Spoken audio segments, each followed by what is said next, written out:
আসসালামু আলাইকুম। আমি মোহাম্মদ ইমরান।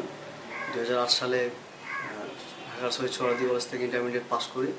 দেন আমি কুমিল্লা ভিক্টোরিয়া কলেজে অ্যাডমিশন নিই অনার্সে। দেন আমি জার্মানির জন্য রিসেন্টলি অ্যাপ্লাই করি সিএমইপি চন্দনা ম্যানেজমেন্ট এডুকেশন প্লেসমেন্ট থেকে।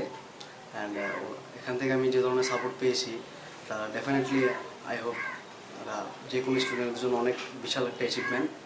আর আমার জন্য সবাই প্রে করবেন। আমি আগামীকালকে ফ্লাই করতেছি জার্মানিতে, আর্নেস্টাইন ইউনিভার্সিটিতে।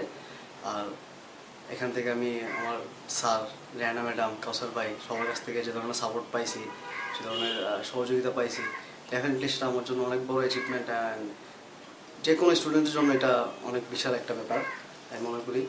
আর সিএমইপি অনেক দূর যাবে ইনশাল্লাহ। আর সিএমইপির সাথে আমরা অল টাইম থাকবো ইনশাল্লাহ। আপনারা যে কোনো ব্যাপারে সিএমইপির যে কোনো এডুকেশন অ্যাডভাইজিং, যে কোনো এডুকেশন, যে কোনো বিশ্বের যে কোনো জায়গায় এডুকেশন অ্যাডভাইজিংয়ের জন্য সিএমইপিতে আসতে পারেন। ডেফিনেটলি এটা 100% আপনাকে সাপোর্ট দিতে পারবে।